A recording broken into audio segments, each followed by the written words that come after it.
Hey guys, this is Anastasia, and this video is for a catch-up video for the Mead Moon, which is July's full moon.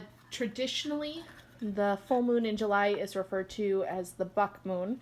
This is when bucks are starting to kind of develop their horns and become more prevalent. It is a time of year, for me at least, and this is what I believe at least that the buck moon is referring to, aside from, tribes starting to see the buck out and about and kind of out in the woods a bit more.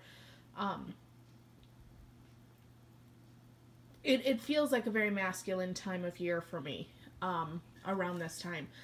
I've said in videos past, Litha and Lunasa, Beltane, Litha, and Lunasa are kind of the three Sabbats that are just huge Cernunnos energy for me and very masculine in energy. And I think even though Litha is in June, it kind of carries that same vibe from the rose moon that we had in June, carries through to the July moon for me. And while I really connect to the buck moon, I really like that symbolism, and I like that connection, especially with Cernunnos being my patron and really feeling his energy around this time of year. It seems like that would be the name I would resonate most with, but it actually is a different name, and I apologize, I didn't write down where I found this name. I know I found it online.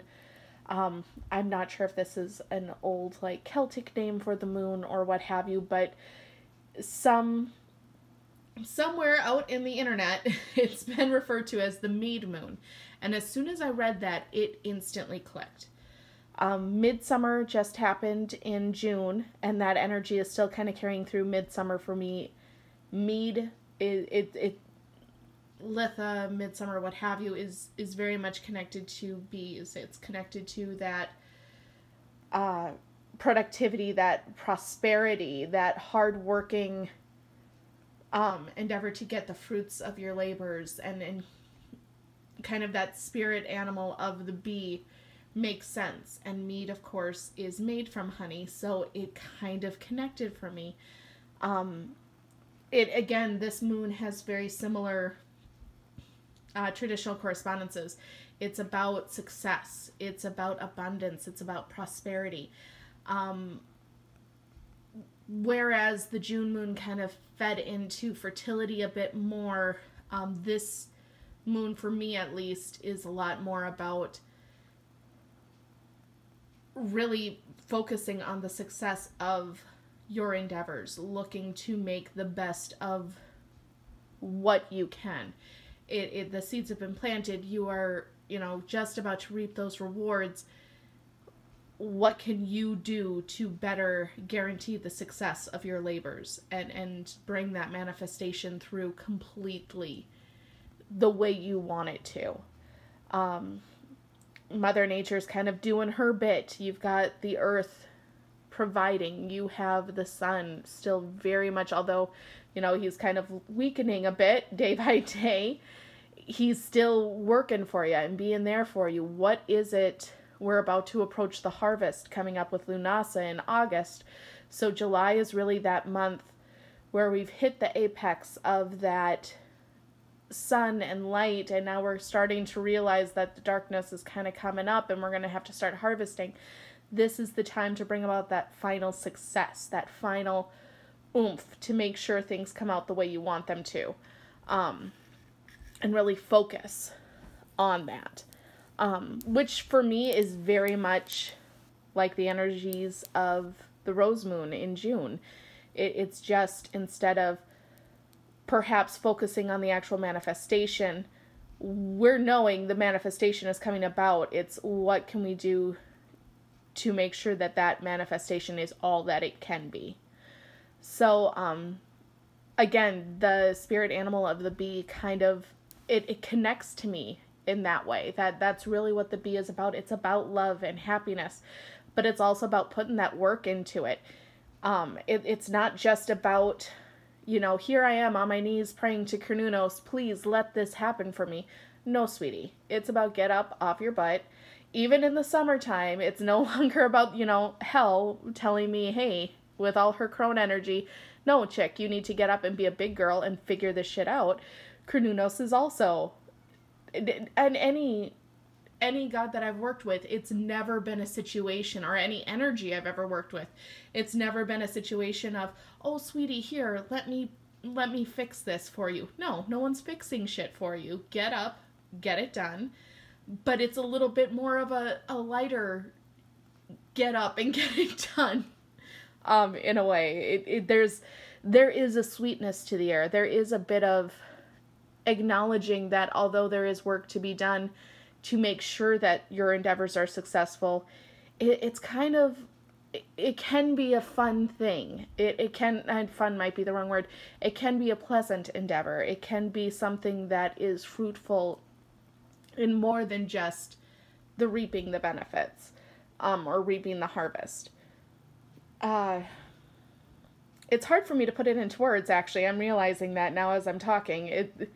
It's something in my mind where, yeah, no, it just works, but it's hard to relay it to others. So I hope that makes sense. I feel like in my videos, I say I hope that makes sense quite a bit. But, yeah, it's a thing.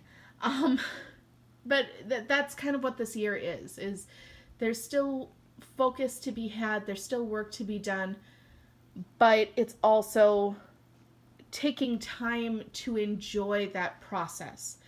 Because I think for me, at least, when it comes down to getting stuff accomplished and getting stuff done, I get so focused on I have to do this, and then I have to do this. I get so focused on I have to, that I don't take the time to slow stuff down and enjoy the getting through it, and really taking the time to enjoy the process itself, because you can learn so much more when you're not focused on 20 steps ahead of what you're doing. If it's, okay, I'm now lighting this candle. Think about why you're lighting this candle. Think about what you want to have come to fruition. Why are you lighting the candle? What does it symbolize? For me, because I do make a lot of my candles, why did I make this candle? What thoughts were going into it? This is something I should probably be thinking of now that I'm actually utilizing it. Otherwise, why did I do that? It's a lot of just, by slowing things down, I can bring so much more into my spiritual and my mundane life. And I think that's what this energy calls to me to do. And mead, again, it is my offering. I use a lot of wine, but in the summer months, I try to use mead as much as possible. And actually, the further down my path I go, I find I prefer to give mead as an offering more than anything. And I think it's because it is connected to that spirit animal of the bee for me. It is connected to not just the prosperity that comes from it, but that working to get that prosperity. It's that you don't get something from nothing. Everything comes at a price. And not chagrining that and not being drudged down by that, but instead embracing it and enjoying the process of earning that success at the end. That is what this time of year means to me, and that is what the spirit animal of the bee really connects me to. And so mead really connects me to that as well. And because I do use it as an offering so much of the time, and I if I have the money to go out and get it, I tend to have a bottle of wine somewhere in my house. But mead is something where if it's in my house, 9 times out of 10, I'm drinking it. And but if I do have it, if it's there, I give it to the gods before I take a first sip of it. I do like giving it as an offering, so it does connect me to a kind of spiritual realm, which is what the moon is all about. It's taking the mundane and connecting it through to this other side of you, this inner spark that we have within us all that connects us to a more ancient wisdom than we have in our mundane lives, that we, you know, can connect to a little bit easier in the mysteries of the night. That is something that I connect to very easily with Mead. So because of that, that's why I refer to it as the Mead Moon. And this is a little altar that I quickly set up for this video, since it's a catch-up video. This isn't being done on the same time frame. So I've got, sorry, trying to get, there's my finger. There's my protection candle and connection candle. With the selenite case, that's my moon candle. Here I have my drinking horn, which I got at the Minnesota Renaissance Festival and dedicated to Cernunnos. I've got a little bumblebee ornament. Here, sorry about that. That's what I'm perching my camera on to do the video. I've got some seashells because bees and honey are very much a connection to Aphrodite, and this time of year is definitely her time of year as well. I know I connect it very much to the masculine energy of Cernunnos, but Aphrodite has a lot of masculine energy as well. She is a powerhouse when it comes to that dualistic nature. She is feminine and she is masculine, and she will just rock it. I don't know how to describe it. I really need to do a video on what I've learned from her as well. But I did want her represented. So I have her 3 seashells. Back here, I have a glass of mead that I did have. So definitely glad that I had that for this video. And then ignore the candles in the background. I've been on a candle kick. And then here, this is actually an honoring bottle. Let's see here if I can move it without making too much of a thing. An honoring bottle that I made for Cernunnos. So I have a deer antler, a pine cone, a branch of oak, and then it's tied with a green ribbon to a bottle that I made very early on in my practice with a blend of herbs and spices and flowers and leaves and all sorts of lovely stuff that I really connected to Cernunnos, and his name, a sigil that I made for him, and all of his many, many names kind of scrawled across the bottom. So since traditionally this is the buck moon, I wanted to incorporate a little bit of that buck energy onto this as well. So that kind of in a nutshell is what the season means to me, and I used it as an inspiration for my incense blend, which I've been burning. This one burns relatively quickly. It smells really nice, but it's a quick burning thing. So, what I used for the lunar blend, the 9 items, was lotus, rose petals, blessed thistle, apple, eucalyptus, poppy seeds, lily, cherry wood. And cherry wood isn't something I usually use. Cherry wood is very much about love. It is very much about kind of that lusty, let's get it on kind of feeling. And that definitely felt right, since Aphrodite and Cernunnos kind of, both of their energies were tied into this. I felt right using that wood. And then violets. And then I used gardenia oil over all of that. And then the 4 items to make it, you know, my lovely 13 is honeysuckle for abundance, sweetness, and warmth. Those are kind of personal correspondences I have, but of course honeysuckle connects. It connects to the bee again, that kind of prosperous, productive energy, but finding the sweetness and the warmth and the enjoyment in it. Bergamot for prosperity and success.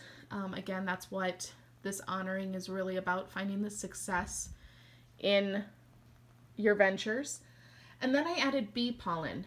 Bee pollen traditionally is used for happiness. It aids in depression, so helping relieve that anxiety and darkness. And for me personally, I find it kind of gives a warmth. Since we are, like I mentioned, kind of approaching Lunasa, and for me, Lunasa is when the god sacrifices himself. So this is the first harvest. This is when we know that darkness is swiftly approaching. We're right before the equinox when we celebrate Lunasa. So it's kind of that, okay, I see what's coming around the bend. So I like that idea of the aiding in depression, not so much that the dark time of the year is depressive. It certainly can be for some people, but more in the relieving of the darkness. And again, I think I related it as well, or I do relate it. I shouldn't say related in the past tense. I do relate it to the relief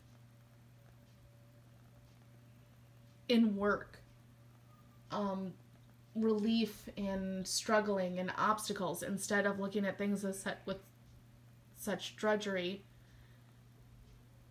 It instead is something that I can try to embrace more and relieve and kind of lift things up. Sorry, I'm hearing kind of weird noises around me, so if I'm pausing at odd times, I'm trying to figure out what exactly it is I'm hearing. So anyway, that was why I included bee pollen, and then the last piece I used was lavender for peace, tranquility, love, and happiness. Again, sometimes I get so focused on, I want this to work, I want this to work, I want this to work. I don't calm myself down and just enjoy the experience, because so often the greatest things to be learned, the greatest things to be gleaned from something is the actual experience of creating it. It's the actual experience of bringing it into being. And I, for one, tend to get so caught up on the result and the resolution of something that I miss that. And that was what I really looked to lavender to help bring, especially as an air herb or an air element. It kind of gives that freshness and that breeze to kind of clear away the cobwebs and clear away that overwhelming focus. It's good to have clarity, it's good to have focus, but when you are so honed in and you have that tunnel vision, you miss so much going on around you. And that really was what the July full moon is for me. It's, yes, I want this to be successful. Yes, I want to be prepared for the first harvest that's quickly coming up. But I also still want to enjoy the warmth and the light that is still here. And when the dark of the year does come, I want to be able to sit back and enjoy that as well from time to time. That really was, in 2017, that was such a lesson of mine. Hell revealed it to me. Cernunnos revealed it to me. Aphrodite revealed it to me. The ancestors were on me about it.